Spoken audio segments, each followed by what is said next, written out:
The banker's office was silent, a tomb of ambition and despair.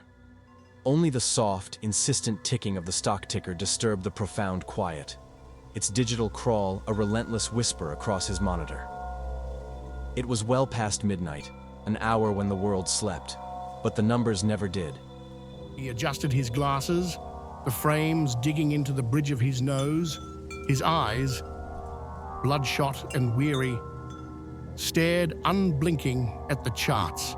They bled red, a crimson tide of loss and gain, an endless cycle he was bound to observe. But the deeper he looked, the stranger it became. The ticker no longer displayed mere prices or abstract figures. Each number pulsed with a faint internal light, like a living thing. They beat with a rhythm, a slow, deliberate throb, like a heart. With every tick, the sound grew louder, more resonant. It began to echo through the vast, empty hallways of the building. The rhythmic thrum filled the silence, a growing presence that pressed in on him from all sides.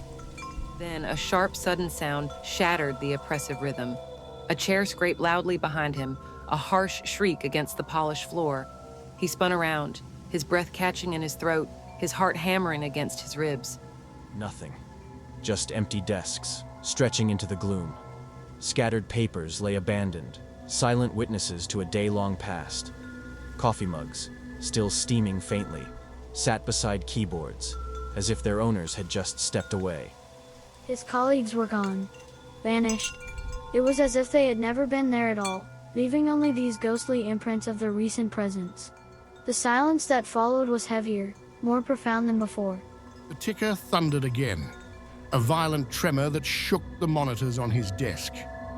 The banker's heart raced, a frantic drumbeat in his chest, as his eyes were drawn, as if by an unseen force, toward the massive vault door at the far end of the office. It stood slightly ajar, a dark, inviting maw in the wall. Unlocked. He swallowed hard, a dry, rasping sound in the sudden quiet. He knew with absolute certainty that he had locked it himself before his colleagues departed. But now it beckoned. A silent, terrible invitation. Step by trembling step, he approached the vault, each footfall echoing his dread. The heavy door groaned, a low, mournful sound, as he pulled it wider, revealing the darkness within. And then, his breath stopped, frozen in his lungs. The vault was not filled with money, with stacks of bills or gleaming gold. It was filled with mouths, hundreds of them, stretched across the cold metallic walls, contorted in grotesque expressions. They were gnashing, wailing, begging, a chorus of unspeakable hunger. Their voices overlapped, a cacophony of torment, merging into one thunderous, guttural command that vibrated through his very bones. Pay your debt.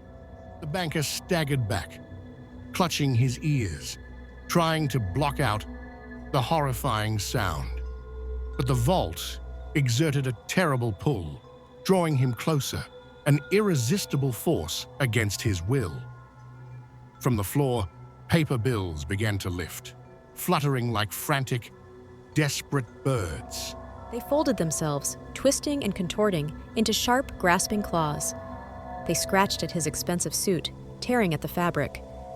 They clutched at his arms, their paper edges surprisingly sharp, digging into his flesh. They were pulling him relentlessly toward the gaping, hungry vault. He screamed, a raw, desperate sound torn from his throat, but the mouths only laughed, their collective mirth a chilling, echoing sound.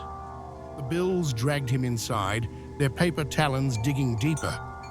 The heavy door slammed shut with a final resounding clang. And in the empty office, the ticker went silent, its relentless rhythm finally stilled. Only the faint, wet echo of chewing remained.